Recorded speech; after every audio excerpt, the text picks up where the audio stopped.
Prophylactic antibiotics effect on post-operative site infection. Post-operative site infection is an infection that occurs at or near a surgical incision within 30 days of the procedure or within 1 year of an implant. The Centers for Disease Control and Prevention, the CDC, estimates that approximately 500,000 surgical site infections occur yearly in the United States. Surgical site infections are the leading cause of nosocomial infections after surgery, accounting for nearly 40% of nosocomial infections in surgical patients. In 2002, the Center for Medicare and Medicaid Services, in collaboration with the CDC, developed and implemented the Surgical Infection Prevention Project. The cost of care for patients with surgical site infections is nearly 3 times higher than for the patients without infection. These infections reduce patient quality of life and account for 3.7 million excess hospital days and more than $1.6 billion in excess of costs annually. Furthermore, patients who develop surgical site infections are 5 times more likely to be readmitted, 60% more likely to spend time in the intensive care unit, and twice as likely to die compared with surgical patients without infection. Hospitals across the United States have adopted the practice of administering prophylactic antibiotics to surgical patients within 1 hour of incision. This procedure, while recommended in hospitals by the Centers for Medicare and Medicaid Services and the CDC, increases the workload of the overwhelmed nurse. Due to nursing shortage, increased nurse-patient ratios, and lengthy work hours, the nursing staff is burdened.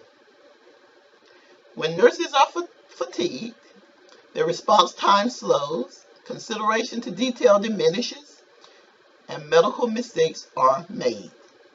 However, delivering timely patient care is one of the high-quality characteristics of healthcare improvement created by the Institute of Medicine. Hospitals therefore pursue internal projects to comply with this quality improvement initiative.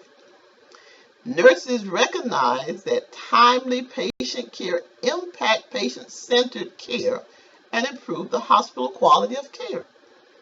This presentation examines the results of post-operative infection rates on surgical patients who receive prophylactic antibiotics within 1 hour of incision as compared to antibiotics administered 2 or more hours prior to cut, or in the absence of prophylactic antibiotics. An examination of current evidence-based research has clinical significance. The information obtained may add validity to staffing acuity and could conceivably affect a staffing change protocol.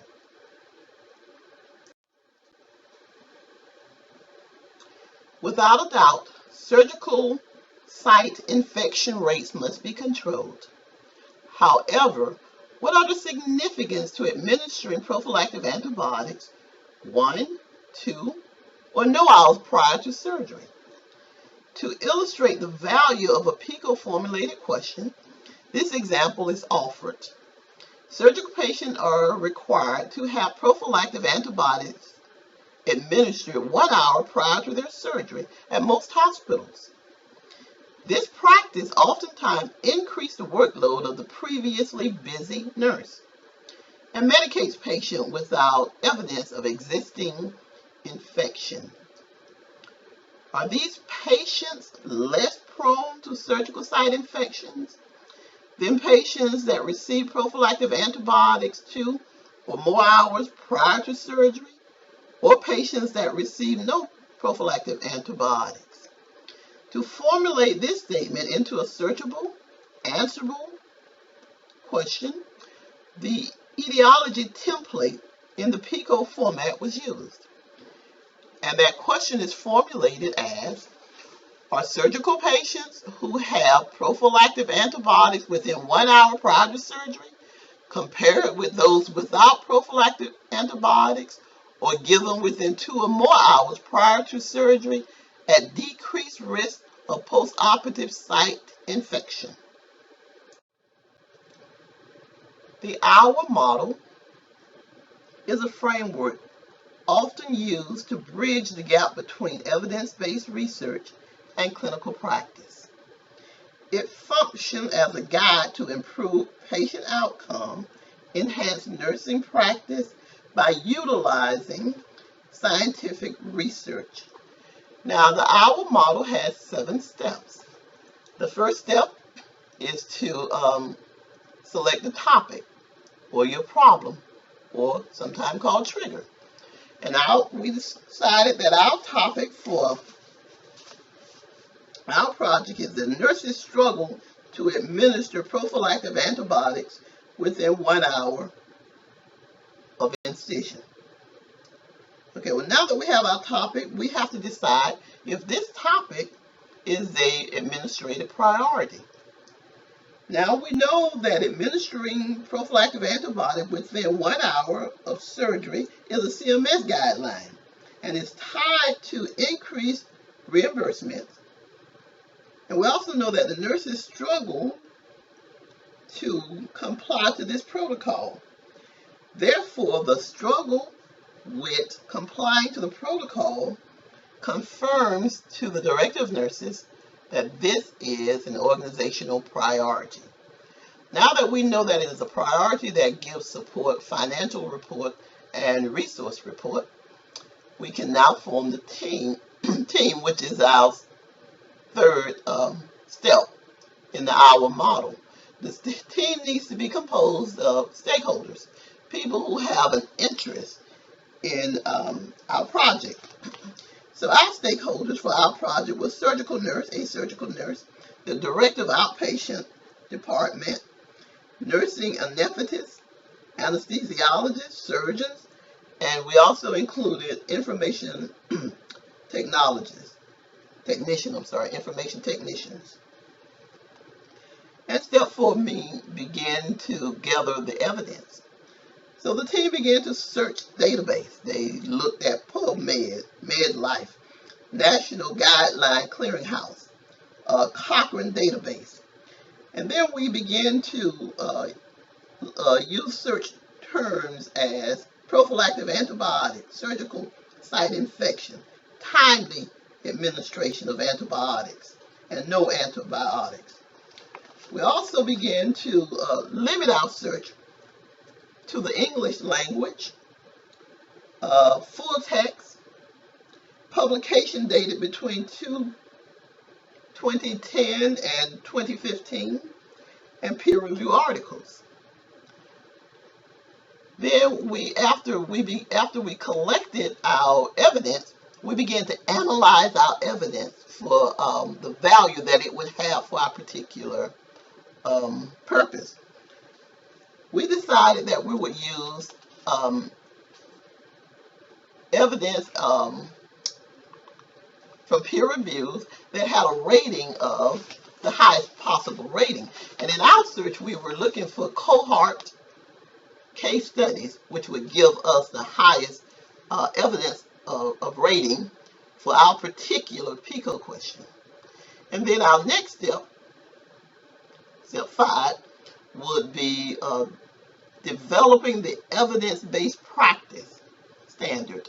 And then in this step, we developed the protocols, the assessment, the policy, and what we would be doing. And we had decided from the evidence presented that the administration of prophylactic antibiotics should be done in the surgical suite to capture the full benefit the patient would have in having it administered in terms of decreasing surgical site infection. Step 6 is to pilot the change. In other words, to implement the change on a smaller scale. And we decided to implement our change practice in the surgical suite, utilizing just one surgical suite. Here we would encourage people to express their feelings about it.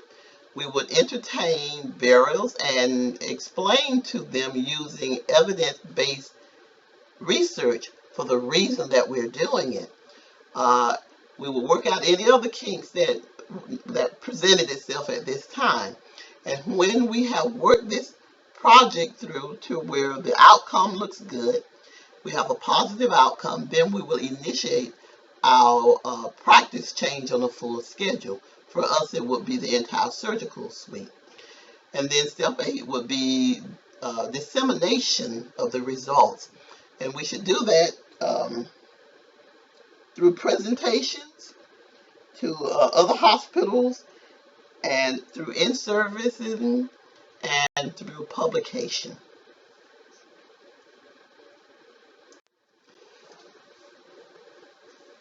Six articles was located during our literary research. We had 2 case studies, 3 cohort studies, and we had 1 random trial study.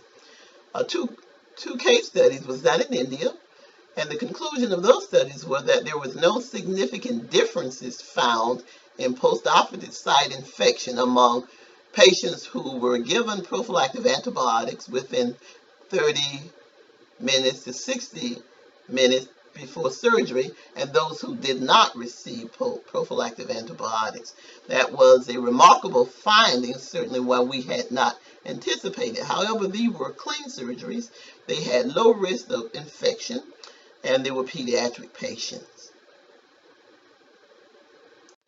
We also located 3 cohort studies, and in those 3 studies, it was revealed that 30 minutes to 60 minutes prior to surgery is the most opportune time for the administration of prophylactic antibiotics to decrease surgical site infection rate.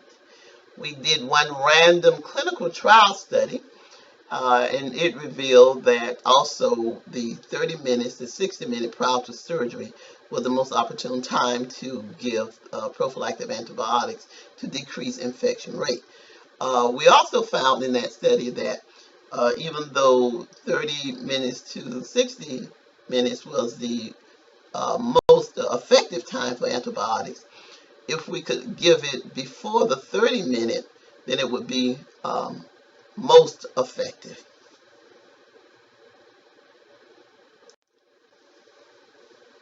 Ethical considerations are given to human subjects.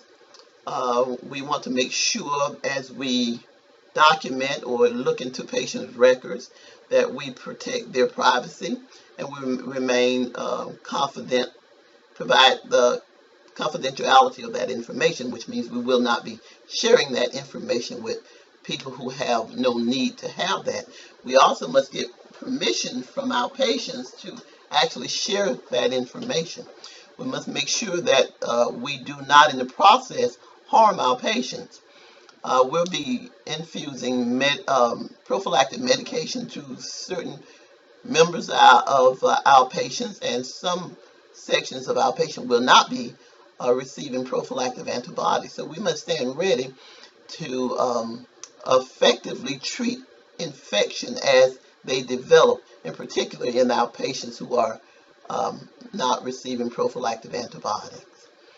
Autonomy is another area that we must consider.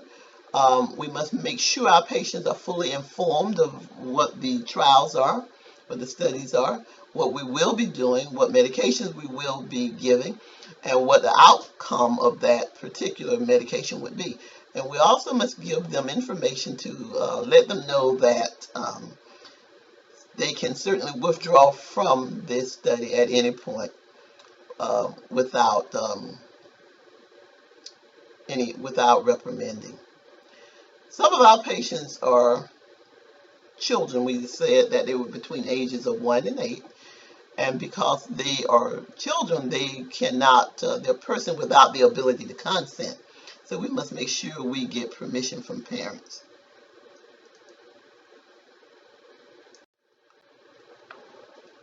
We have two possible grant sources, and one is the American Nurses Foundation.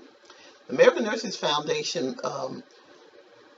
grant funding to research projects that's done in a symptomatic way in an attempt to improve patient outcome.